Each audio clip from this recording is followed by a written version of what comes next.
Assalamualaikum, salam sejahtera dan selamat kembali semula ke channel Abang. Terima kasih sangat-sangat sudi nak dengarkan cerita yang Abang nak sampaikan hari ini.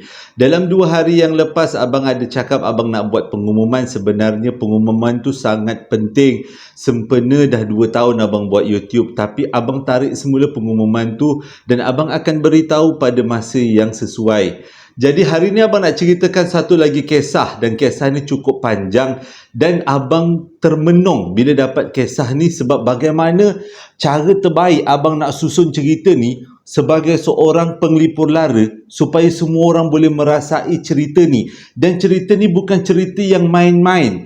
Dia macam masa Abang baca cerita ni dan Abang cuba telefon orang tuan punya cerita tapi tak dapat dihubungi, dia tak angkat call. Jadi bila Abang baca pengalaman dia, Abang rasa macam Abang termasuk dekat dalam alam dia sendiri. Alam penceritaan tu sendiri, tenggelam macam tu. Jadi tanpa membuang masa, sebelum kita mulakan cerita, marilah kita sama-sama berdoa kepada Allah Ta'ala. Semoga Allah panjangkan umur, murahkan rezeki, berikan kesihatan yang baik untuk kita semua dan permudahkan segala urusan kita dunia dan di akhirat. Dan semoga Allah memberikan syurga buat mak ayah kita di atas jasa-jasa mereka yang telah mendidik dan membesarkan kita. Jadi tanpa berlengah lagi, Abang akan bawa semua orang yang menonton pada kali ini berlayar dalam cerita yang Abang dapat kali ini, satu pengalaman yang cukup luar biasa. Abang mulakan dengan A'udzubillahiminasyaitanirrajim. Bismillahirrahmanirrahim. Pada tahun 1998, waktu tu berlakunya di Jalan Lama Mantin. Ada seorang lelaki dijumpai tersadai dekat dalam gaung. Sebenarnya yang jumpa adalah orang ramai. Jumpa orang tersadai dalam gaung, cepat-cepat orang bawa keluar. Dan orang cuba tengok dia punya kad pengenalan, namanya Baharum, dan keadaan dia sangat-sangat teruk dengan kepalanya yang tercedera, dengan bengkaknya kepalanya. Dan kalau tengok daripada situasinya, memang dia seolah-olah mengalami kemalangan dan di sebelahnya adalah motornya sendiri. Jadi kita boleh agaklah sebenarnya dia mungkin tersasar sewaktu bawa motor dan masuk ke dalam gaung, dan kejadian ni dekat Mantin. Dan dia dibawa ke hospital untuk dirawat. Dan dirawat dalam masa beberapa lama, akhirnya Baharum pun sedar daripada dia punya sakit dia punya pengsan dia, koma. Dia sedar daripada koma, lebih kurang dekat 2 minggu jugalah dia ambil masa untuk sedar daripada koma. Dan sewaktu dia sedar daripada koma tu, dia memang tak ingat apa-apa dan keluarga dia bawa balik dia ke rumah. Dia waktu tu dia bujang lagi. Dia masih lagi berumur 30-an tapi masih lagi bujang.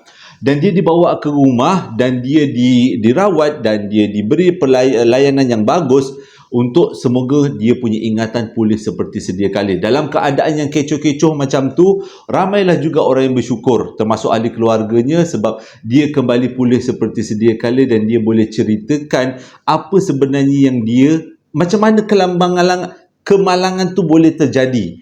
Dan sejak daripada dia sedar, ada satu benda yang menjadi kepelikan, iaitu dia tak nak tengok cermin. Kalau dia tengok cermin pun dalam masa yang sekejap-sekejap atau dikelilingi dengan orang yang ramai. Tapi kalau maknanya dia nak tengok seorang-seorang depan cermin, nak nyikat-nyikat rambut, pakai-pakai bedak sejuk, memang taklah. Dia tak akan buat. Bila orang tanya kenapa dia takut nak tengok cermin, dia cuma gelengkan kepala je. Tapi dalam lama dia duduk dengan keluarga dia, dia dah tak bekerja, dia dah tak mampu untuk bekerja pada waktu tu, dan itu menjadikan keluarganya semakin risau. Dari hari ke hari, perubahan yang berlaku pada dia, si Baharum ni, makin teruk. Dah tak nak tengok cermin, makan pun dah kurang, dah banyak termenung. Sampaikan pada waktu tu yang jaga dia adalah kakak dia. Kakak dia ada anak-anak semua, dia bujang kan. Jadi kakak dia banyak duduk dengan dia, tanya dengan dia, sebenarnya macam mana kau boleh accident sampai seminggu, 2 minggu kau koma, macam mana keadaan kau semua. Tapi Baharum tak bagi apa-apa jawapan sampai satu hari, iaitu hari 1 Muharram. Pelik kan cerita ni? Pada 1 Muharram, Baharum tiba-tiba buka mulut. Dia cerita kepada kakak dia dan dia cerita apa yang dia alami sepanjang dia koma dan juga sepanjang dia accident, apa sebenarnya yang berlaku. Jadi jom abang bawa kita semua berlayar masuk ke dalam cerita apa sebenarnya yang berlaku pada Bahrum sepanjang dia kemalangan, punca dia kemalangan. Pada waktu tu, tahun 1998, ceritanya, Bahrum ni bekerja dekat kilang, dekat kawasan Nilai. Dan dia kata pada waktu tu hidup dia sangat bagus sebab walaupun dia bujang, dia belum berkahwin, tapi dia punya simpanan sup bagus gila. Dia kata dan dia memang sayang dengan anak-anak buah dia. Dan memang pada waktu tu dia tinggal dengan kakak dia yang sulung. Sebab kakak dia yang sulung dah tak ada suami, meninggal suaminya. Dan dialah yang membela anak-anak buah dia. Walaupun kakak dia bekerja, tapi dia sebagai penyumbang terbesar dekat dalam rumah tu. Jadi, waktu tu dia pergi kerja, balik kerja, naik motor daripada Nilai ke Seremban. Jalan Mantin adalah jalan yang biasa dia lalu. Walaupun dekat situ banyak kabus-kabus, tapi banyak gaung, tapi dia anggap itu benda yang biasa. Dan banyak berluka, walaupun dia kena balik malam, dia tak ada masalah. Dia kata dia hidup sangat aman. Pada satu malam, dia pada waktu tu balik daripada kilang, dia lebih kurang pukul 8.30 malam. Lepas isyak dia balik. Waktu dia balik tu melalui Jalan Mantin, abang tak tahu jalan mana, tapi dia kata Jalan Mantin lah. Jalan Mantin, tiba-tiba satu jalan tu dipenuhi dengan kabus yang sangat tebal yang menyebabkan dia punya pemanduan jadi kalang kabut. Dalam keadaan kalang kabut tu, tiba-tiba entah macam mana dia termasuk dekat dalam gaung. Kalau ikut cerita, kalau ikut situasinya, dekat tepi Jalan Mantin tu memang ada pemisah jalan. Maksudnya ada besi-besi kat tepi-tepi jalan. Tapi dia tak tahu macam mana, dia rasa macam seolah-olah motor dia tu terangkat dan tiba-tiba dia termasuk dekat dalam gaung dan dia cuba kontrol. Akhirnya dengan tak boleh kontrolnya, motor dia mengentam dekat satu pokok besar dan dia tercampak agak jauh daripada situ. Sebenarnya pada waktu tu dia tak pengsan. Dia sedar dia tak pengsan dan dia okey. Dia bangun untuk cari jalan keluar lah, dengan kata lain. Waktu tu dekat dalam berluka kan. Dia bangun dengan keadaan pening-pening lalatnya. Dia cuba cari jalan keluar. Punyalah dia terkejut. Sepatutnya dia berada dekat kawasan bawah gaung dekat hutan. Tapi bila dia bangun dalam keadaan yang pening-pening lalat tu, dia ada dekat perkarangan satu rumah orang Melayu lama. Rumah kampung lah. Dia berada dekat perkarangan satu rumah kampung. Jadi waktu tu dia dah macam blur. Aku kat mana ni? Pula tadi rasa macam dalam gaung ni, kita jatuh kat dalam gaung ni. Pula ada dekat kawasan perkuburan lah, perumahan orang. Rumah kampung orang. Jadi dia fikir, jangan-jangan dia dah termasuk dekat alam sebelah ni. Dia dah tergerak dah waktu tu. Tapi untuk memastikan benda tu betul, dia pun bangun, bersih-bersihkan badan. Dia menuju ke rumah yang betul-betul ada dekat depan rumah dia. Rumah tu adalah rumah limas, rumah kampung. Dia pun bagi salam, ada orang jawab salam, dia pun bersalam. Bila dia bersalam aja dengan orang tuan rumah yang keluar dari rumah tu, tuan rumah tu menjerit-jerit, Astaghfirullahalazim, Astaghfirullahalazim. Pada waktu tu Bahrum tak faham kenapa orang tu beristighfar. Dia pun rasa macam terpinga-pinga. Jadi pakcik dengan makcik yang turun, yang keluar pada rumah tu, yang Astaghfirullahalazim tadi tu, dia pun jemput Bahrum naik atas rumah sambil dia papa Bahrum, seolah-olah macam Bahrum ni sakit teruk sangat. Bahrum pada waktu tu masih lagi blur, tak ada idea kenapa dia dibuat macam tu, diperlakukan macam tu. Dia pun naik atas rumah dan dia pun dipersilakan duduk. Pada waktu tu, makcik yang ada dalam rumah tu terkocoh-kocoh, ambil kain lah, ambil satu besen air lah. Rupanya barulah Bahrum perasan dekat kepala dia ni berdarah. Jadi darah tu menitik. Itulah yang menyebabkan pakcik dengan makcik tu huru-hara. Jadi pakcik dengan makcik tu lekap-lekapkan semua sekali. Dalam pada tu Bahrum tanya juga, ini kena bawa pergi klinik ni pakcik, makcik, saya rasa luka saya ni macam besar. Tiba-tiba orang, pakcik dengan makcik tu, muka dia terus jadi blur bila dia cakap klinik ataupun hospital. Pada waktu tu Bahrum dah tergerak, dah sudah, ini memang bukan alam aku ni. Sebab kalau orang biasa, bila tengok orang tu tengah luka dan Orang yang luka tu perlulah dibawa ke klinik atau ke hospital secepat mungkin. Tapi bila disebut pasal hospital klinik, dua-dua pakcik dengan makcik tu bela.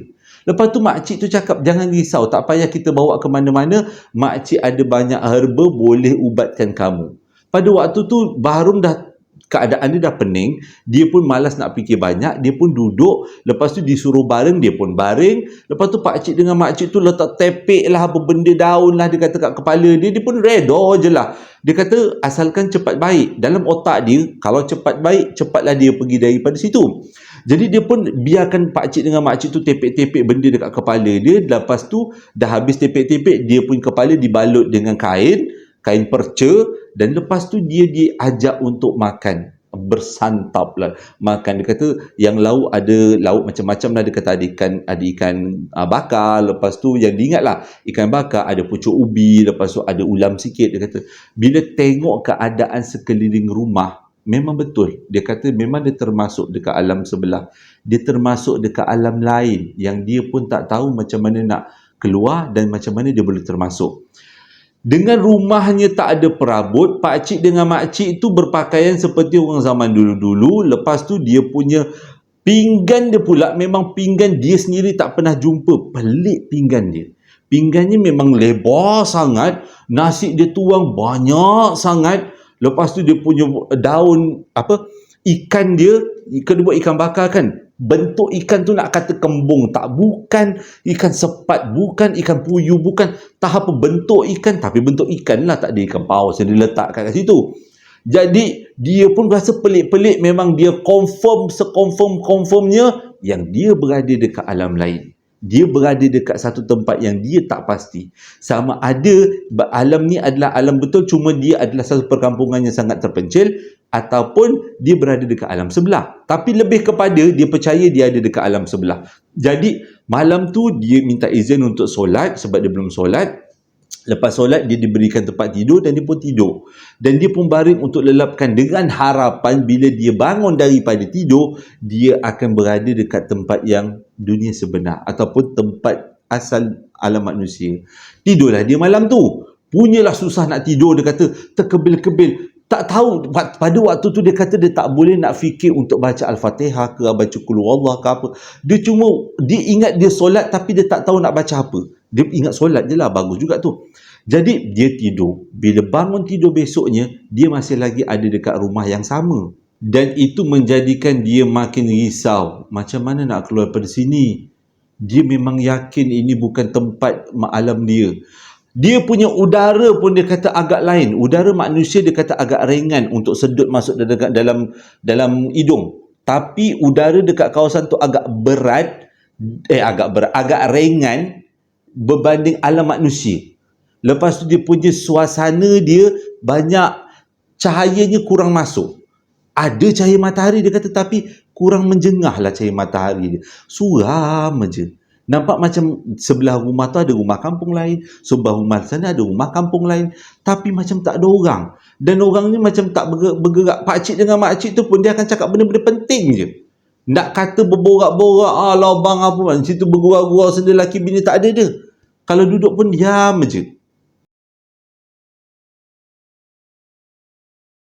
Dia tak nak gelabah. Bahrum tak nak gelabah. Dia cuba fikir secara positif. Dia kata dia kena baik. Dalam keadaan badan dia mesti kena baik dulu. Dan bila keadaan badan dia baik, cergas, sihat, barulah dia boleh ada kudrat untuk keluar daripada situ. Tak kisahlah tu, dia kata alam apa pun dia akan keluar daripada situ. Jadi untuk menjayakan rancangan dia cakap dengan pakcik dengan makcik tu, cakap izinkan dia nak pergi merayau-rayau di sekitar kampung. Pakcik dengan makcik tu okey lah, kata okey, boleh aja merayau, dia kata, tapi hati-hati sebab awak punya kepala tu belum baik lagi, dia kata. Jadi dia pun turun daripada rumah, dia pun merayau lah dekat sekitar kampung. Banyak dia kata rumah dalam tu. Rumah dekat kampung tu banyak. Tapi semua orang pakainya macam pakai orang zaman hang tua. Siap ada tengkolok atau dastar lagi. Abang salah sebut nanti betul kan? Ada tengkolok lagi. Dia pakai dengan lelakinya pakai bersamping. Perempuannya berbaju kurung, berselendang. Anak-anak daranya macam tu. Budak-budak dia pula memang tak ada main bola sepak. Main sepak takraw dia kata.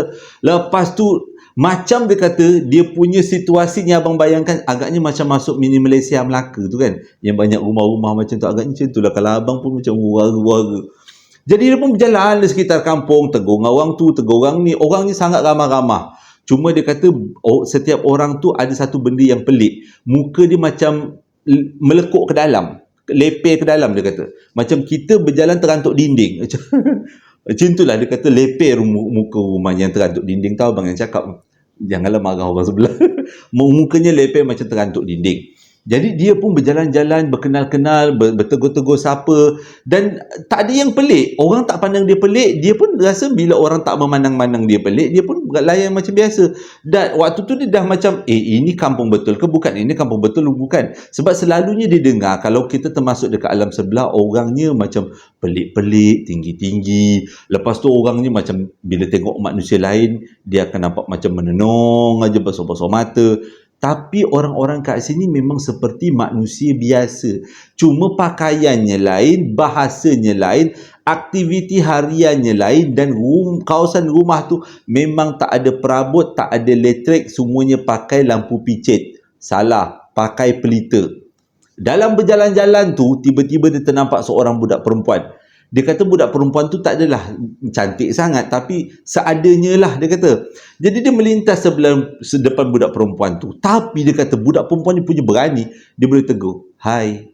Waktu dia pun macam blur. Dia pun, "Hai." Itu je lah. Sampai situ je. Tapi budak perempuan tu nampak macam beria-ria suka dengan dia. Nak macam berminat lah untuk berborak dengan dia. Dia buat tak tahu je lah. Sebab dia fikir nanti kan kalau terpikat, terkahwin dengan orang sini, tak pasal-pasal tak boleh keluar daripada sini. Selalu dengar macam tu kan. Jadi dia pun merayau lah. Merayau sampailah habis satu kampung dia rayau. Tengok aktiviti orang, elektrik tak ada, mandi perigi, mandi air sungai. Dan bila dia balik ke rumah tempat dia tidur malam tadi, dia terus fikir macam mana cara dia untuk keluar daripada situ. Keadaan ni dah semakin pelik. Dia pernah dengar kalau lambat dia keluar daripada situ, dia memang akan terjerat masuk dalam tu. Okey, dia tenang, dia kata. Malam tu berlaku sesuatu yang sangat janggal yang menyebabkan dia terpaksa untuk cari jalan keluar. Iaitu, tiba-tiba ada orang masuk meminang. Ada rombongan datang meminang ke rumah tempat dia tidur tu lah. Orang tu pun datang berbincang-bincang meminang. Waktu tu dia blur. Minang siapa? Rumah ni tak ada anak dara. Dia nak pinang siapa? Takkan nak pinang makcik tu pula kan? Dalam keadaan blur-blur macam tak perasan apa benda ni, dia dengar rupanya rombongan meminang tu datang untuk meminang dia. Dia bukan anak dara. Dia cakap apa pelak dia kena minang. Rupanya yang minang dia tu dalam bila dah borak-borak baru dia sedar lah. Yang datang meminang adalah keluarga perempuan yang dia jumpa petang tadi. Memang cepat punya perhubungan. Baru hai je dah terus kena masuk minang.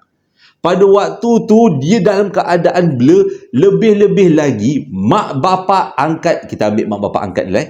Mak bapa angkat dia terus setuju. Kami setuju untuk mengahwinkan anak angkat kami dengan anak tuan yang namanya Fauziah. Perempuan tu ada kat situ sekali, datang duk meminang sekali. Pelik dia kata. Jadi pada waktu tu baru dia tahu nama perempuan ni Fauziah, baru dia tahu dia kena minang dan dia rasa macam dia kena cepat, kalau tidak habislah dia. Dia terperangkap dekat tu, nanti kalau dia kena kahwin dengan orang tu. Dan secara tak langsungnya sebenarnya malam tu mereka dah pun bertunang. Dia dengan Fauziah dah bertunang. Walaupun dia tak tahu macam mana nak putus, walaupun dia tak boleh nak kata tak. Sebab dia kata dia takut untuk kata tak pada waktu tu. Kan langsung kalau kata tak, dia tak boleh keluar. Jadi dia je lah. Jadi dah bertunang. Sejak daripada tu, dia setiap kali dia nak keluar pada rumah, Fauziah nak ikut. Baru je nak melangkah rumah, dah ada Fauziah depan rumah. Fauziah kata, biar Fauziah temankan abang. Macam tu lah. Agak kalang kabut juga pada waktu tu, dia kata agak stres. Jadi terpaksalah dia berjalan dengan sekitar kampung tu dengan Fauziah. Hari pertama dia rasa Fauziah tu pelik. Hari kedua, hari ketiga dan hari seterusnya dia rasa Fauziah tu sangat menyenangkan. Dan Fauziah tu dia ada pakai selendang tu, selendang merah. Selendang merah yang memang tak pernah tukar. Itu je lah selendang yang Fauziah ada. merah dan ada titik-titik macam polkadot, dia kata polkadot coklat. Itu je lah selendang yang dia pakai sewaktu dia keluar dari rumah ataupun teman Borhan, ya, abang cakap Borhan ni berjalan-jalan. Jadi keadaan jadi semakin pelik bila dia dah mula suka duduk situ dan dia rasa macam tak apalah, apa salahnya dia berkahwin dengan Fauziah. Tapi akhirnya dia tersedar bila dia tahu rupanya Fauziah ni memang bukan manusia. Sebab tengok daripada cara hidup, tengok daripada cara perbualan, nampak macam Fauziah cuba untuk melupakan dia, supaya membantu dia untuk melupakan rumah dia. Dan kat situ dia rasa dah tak selesa. Dalam hari kelima Borhan ada dekat situ, dia minta untuk berjalan-jalan di sekitar kampung. Tujuannya memang macam biasa, dia nak cari jalan keluar pada waktu tu. Waktu dia berjalan dekat sekitar kampung tu, dia bertanyalah juga dengan Fauziah, ini jalan apa ni, jalan apa ni, jalan apa. Sebab keluar daripada di pinggir-pinggir kampung tu ada banyak lorong-lorong macam keluar daripada situ. Jadi bila dah banyak sangat tanya soalan, Fauziah pun tanya, abang tanya soalan ni sebab abang nak lari ke daripada sini? Abang tak suka dengan saya ke? Dah, abang tak ada suka. Abang suka duduk sini, dengan nak kahwin dengan Fauziah pun abang suka. Macam tu dia bagi alasan. Sebenarnya tu alasan je. Memang trik. Dia nak keluar daripada situ. Tapi Fauziah macam seolah-olah dapat hidup. Dalam berjalan-jalan dekat sekitar kampung tu, dia kata pada waktu tu terserempak dengan satu aktiviti anak kampung menyambung ayam. Tapi dia kata waktu menyambung ayam tu ada satu benda yang pelik lah. Bukan menyambung ayam seperti menyambung ayam dekat dunia kita. Dia kata aktiviti menyambung ayam tu dibuat oleh anak-anak muda. Yang peliknya, ayam yang kalah terus kena sembelih kat situ dan terus akan diberikan sebagai hadiah untuk dia bawa balik untuk dimakan. Kalau macam dekat alam kita, bukan alam kita lah, dekat orang kita, kalau sambung ayam, tak adalah sampai ayam tu disembelih kan. Jadi bila keadaan jadi macam tu, dia rasa macam tak selesa. Dan dia tanya Fauziah, banyak lagi ke aktiviti-aktiviti yang orang kampung ni buat? Apa yang dia buat kat sini? Dia kata, kat sini dia kata ada tarian, dia kata ada aktiviti berenang, dia kata boleh saksikan. Tapi abang kena tinggal kat sini lama sikit. Oi, waktu tu dia kata dah meleh-meleh macam ni. Dah Fauziah setiap kali dia datang jumpa dengan Borhan, dia mesti bawa kuih. Dan kuih dia mesti adalah kuih-kuih tradisional. Kuih dodol, wajik, lepat pisang, memang itu je lah kuih dia. Tak adalah elemen London ke keluar tak nenas, tak ada. Semuanya keluar kuih-kuih zaman dulu. Tapi kalau tak dimakan, nampak macam sangat nak melarikan diri. Jadi untuk mengelakkan disyak, selalu kalau jumpa, mesti Borhan makan apa yang dibawa oleh Fauziah. Pada hari ke-6 Borhan ada dekat kampung tu, dia dah bersedia untuk melarikan diri. Dan pada pagi tu, Fauziah datang macam biasa bawa lepat pisang. Dia pun makanlah lepat pisang yang Fauziah bawa. Sambil-sambil makan, dia cakap dengan Fauziah, dia nak bawa Fauziah, minta Fauziah temankan dia jalan-jalan sekitar kampung. Fauziah okey je. Waktu dia berjalan sekitar kampung tu, dia buat satu pengakuan yang palsu. Dia cakap dengan Fauziah apa? Sebenarnya abang suka dengan Fauziah, tapi abang tak boleh kahwin dengan Fauziah sebab abang dah ada anak, dah ada isteri. Jadi abang tak naklah mengkhianati perkahwinan kami. Jadi abang rasa abang terpaksa putuskan hubungan dengan Fauziah. Fauziah boleh jawab apa? Fauziah tak kisah pun bang, kalau abang ada anak, isteri 10 orang pun, Fauziah tetap suka abang. Tapi kalau abang betul-betul dah tak suka dengan Fauziah, Fauziah tak boleh nak buat apa. Kalau abang betul-betul nak keluar daripada kampung ni, Fauziah boleh tolong. Pada waktu tu, jadi terkejut Borhan. Macam mana Fauziah boleh tahu yang dia ni memang nak lari keluar daripada kampung? Mungkin disebabkan dia setiap hari mengayau kat kampung tu, ditemani oleh Fauziah, itu pun menjadi sebab Fauziah boleh agak. Dan Fauziah sambung, kalau betul abang nak balik rumah abang, boleh. Tapi dengan syarat, abang kena bawa selendang Fauziah untuk kenangan. Dan abang kena melalui jalan tempat mana abang mula-mula masuk. iaitu di depan rumah mak bapak angkat abang tadi. Dekat situ ada jalan, terus saja jalan dekat situ dan abang akan jumpa uh, jalan keluar. Jadi tanpa berlengah, malamnya dah bersalam, abang pun pendekkan cerita lah, dah bersalam dengan Fauzia, dah bersedih-sedihan, dah minta maaf semua, dah bawa selendang, dan dia pun pergi malam tu bila mak bapak dia nak tidur, dah tidur, dia pun pergi keluar daripada rumah, pergi dekat lorong depan tempat dia mula-mula sampai. Dia pun masuk dekat lorong tu, tah macam mana dia dengar macam ada angin daripada belakang yang buatkan dia rasa cuak. Dia lari daripada jauh. Dia nampak motor dia dan dia nak pergi dekat motor dia. Dia punyalah kuat lari tanpa dia perasan dekat depan dia ada satu dahan yang besar dan dia terantuk dahan tu dan dia pengsan. Dan sedar-sedar daripada pengsan, dia kata dia ada dekat hospital. Pada waktu tu dia blur. Dia tanya dengan orang sekeliling dia apa sebenarnya yang terjadi. Sebenarnya orang kata orang jumpa dia kemalangan. Tapi pada waktu tu dia nak beritahu. Dan dia kata dia memang kemalangan, tapi dia masuk dekat alam sebelah. Itu yang dia nak beritahu. Jadi dia cerita pada waktu tu pada kakak dia. Dia nak minta confirm dengan kakak dia apa sebenarnya yang berlaku. Kakak dia cakap apa yang dia alami itu adalah mimpi. Sebabnya waktu dia kemalangan, orang sebenarnya ada orang tahu waktu dia kemalangan tu ada orang nampak dia bawa motor mengigal-ngigal. Lepas tu orang nampak dia terlanggar batu dan merentas masuk ke dalam gaung. Orang nampak. Dan bila dia masuk dalam gaung, orang berhenti kereta semua sebab masa tu masih pukul 8 malam kan.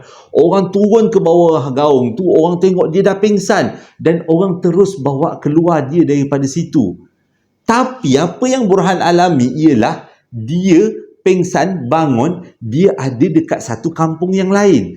Jadi sebab itu kakak dia cakap dia tengah mimpi, dia tengah berangan. Jadi bila dah macam tu, Burhan pun terimalah. Okey, Burhan terima yang dia berangan. Dia boleh terima dia berangan. Jadi selepas dia cerita, dia confess, dia ceritalah semua dengan kakak dia dan dia dah boleh terima sebenarnya dia berangan. Dan dia kata watak Fauziah tak ada, watak orang kampung tak ada, kampung yang dia pergi tu tak wujud. Dan malam tu dia tidur. Lepas dia tidur, dalam mimpi dia jumpa Fauziah. Fauziah kata apa yang abang alami itu bukan mimpi, itu adalah realiti. Abang memang berada dekat kampung saya dan saya ni adalah makhluk yang abang kenali sebagai jin. Kami adalah makhluk yang wujud. Kalau abang tak percaya, abang bangun daripada tidur, abang tengok dekat bawah bantal abang.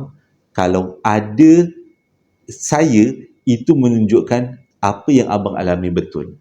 Bila mimpi macam tu, tiba-tiba dia tersedar, lebih kurang pukul 2 pagi masa tu, dia terus raba bawah bantal dia, dia tarik keluar adalah selendang merah.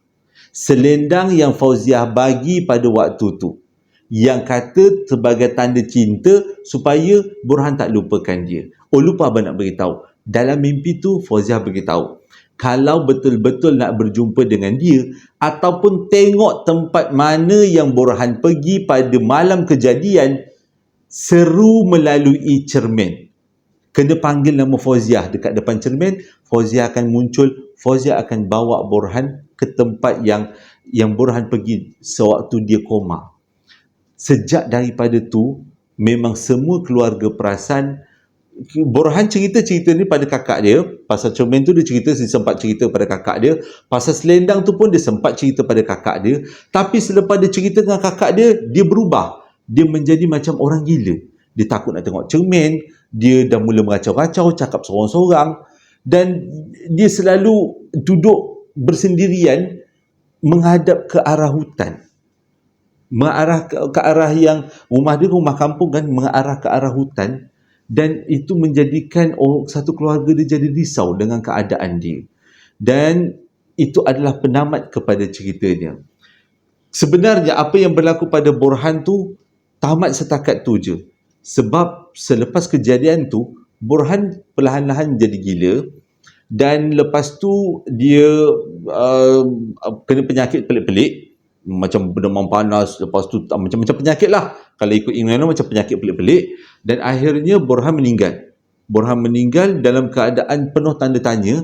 Selendang tu masih lagi ada dekat dalam simpanan keluarga ni. Sebagai, tak tahulah dia kata, nak kata Burhan ni dia kata mimpi, ataupun Burhan ni betul-betul rohnya pergi ke alam sebelah. Tak tahu nak cakap. Kadang-kadang boleh kata selendang tu mungkin dia ambil daripada mana-mana kan. Lepas tu yang tak tengok cermin tu mungkin sebab muka dia penuh dengan parut-parut, tu yang menyebabkan dia tak nak tengok cermin. Sampaikan dia bagi alasan ada fauziah lah dalam cermin tu, ada apa. Tapi benda tu tetap juga jadi misteri yang tak boleh nak dijelaskan. Dan semua orang akan tertanya-tanya, kan siapa yang bagi cerita ni kepada abang? Yang bagi cerita ni kepada abang adalah anak buah kepada Burhan.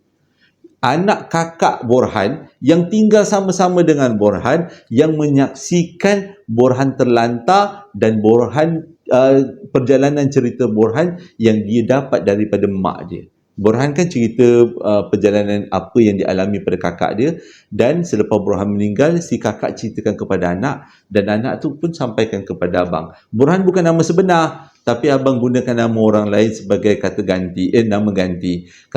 Tapi abang pilih nama Burhan sebab nama Burhan lebih klasik kan. Kalau abang guna Andrian, macam moden sangat kan. Tak adalah, abang gurau-gurau je. Jadi gunakan nama Burhan. Jadi abang rasa cerita ni antara cerita yang pelik, dan abang cuba untuk susun supaya kita semua dapat merasai pengalaman Burhan. Sama ada ia adalah mimpi ataupun cerita yang direka oleh Burhan sendiri, tak ada siapa yang tahu. Tapi sejak daripada tu, peristiwa tu, Burhan pun dah tak sihat. Dia makin gila, dia makin tak sihat lah. Bukan gila, Allah, tak baik sangat abang jaga gila. Makin tidak stabil, dan kematian adalah satu benda yang lebih baik lah, kata mengikut cerita emailnya. Kematian tu adalah lebih baik lah daripada dia terus hidup.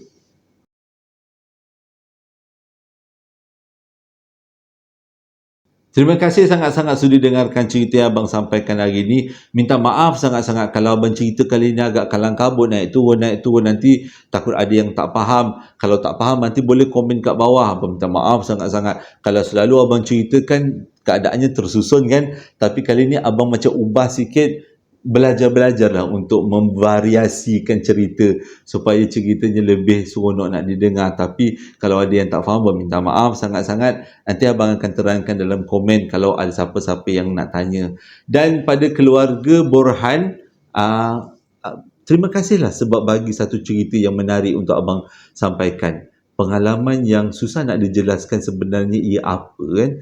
Terima kasih sekali lagi sudah dengarkan cerita abang kali ini. Yang membeli sambal lara perapan sate, terima kasih sangat-sangat. Nanti abang nak buat promosi. Jangan lupa nanti kalau ada peluang bolehlah layani promosi yang abang buat nanti. Hingga berjumpa lagi dalam 2 hari akan datang. Assalamualaikum warahmatullahi wabarakatuh.